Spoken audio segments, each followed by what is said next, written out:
অনুপ্রেরণার আরেক নাম। মানে খাইতে খাইতে তো শেষ হয়ে যাচ্ছে তোমরা। মিস্টার ব্রেইনলেস, আমি আপনাকেই বলছি, ব্রেইন থাকলে বোঝার কথা। খুবই চিন্তার বিষয়, চলুন আর একটু শুনে আসি। সরসব বিলাল এক বই বেশি 1000 টাকা করে।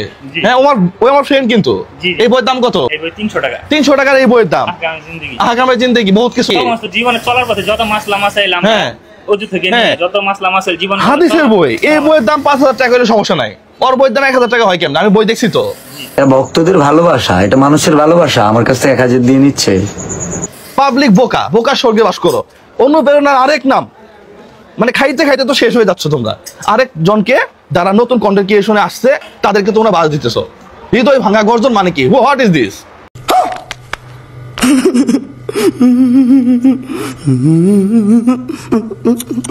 হ্যাঁ, এই বইয়ের দাম কত?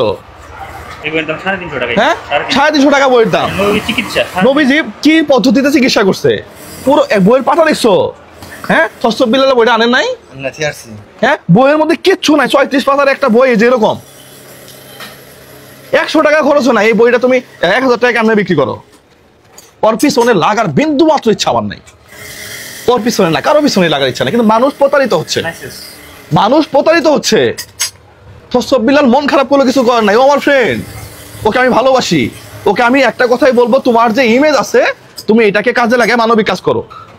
মানুষের সাথে চিটারি করিও না। ওই 2 পাতার একটা গুগলে সার্চ দিলে ওরগুলা বাণী অহরহ আসবে। ওই যে বই লিখছে, আমি চ্যালেঞ্জ দিয়ে বলতে পারি, আমি যদি 6 ঘন্টা বসে থাকি ওই রকম বই আমি 2টা লিখবো। আমিও বিএসসি ইঞ্জিনিয়ার, মাল মাথার মধ্যে একবারে কম আছে তা না, কিন্তু মানুষকে ঠকাইতে পারবো না, কথা স্পষ্ট। রেস্টুরেন্টে দম বিরিয়ানি 200 টাকা পাওয়া যায়, যেখানে খরচ আছে 180 টাকা।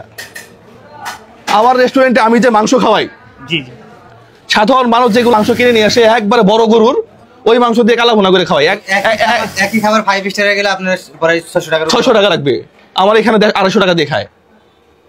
গরুর রান খাওয়াই আমার রেস্টুরেন্টে, খাসির রান দেখাইছি তো আমি। একবারে বড় বড় বাজার থেকে যেগুলা ভালোগুলা আমাকে বলছিল, ভাই ওই রাতবেলা দিয়ে আসবো নি, ওই যে মেরা সেরা যেগুলো আছে না, ওই যেগুলো অসুস্থ হয়েছে, আমি বললাম যে আমি ওগুলা করি না, আমরা নিজেরাও খাই ওখানে। আমি নিজেই খাই ওখানে, আমার সন্তান খায় এখানে, আরেকজনের সন্তান এসে এখানে খায়। আমার ভিডিও দেখে আসে না ওরা, আইসে যদি বলে যে ভাই এটা কি দিলেন।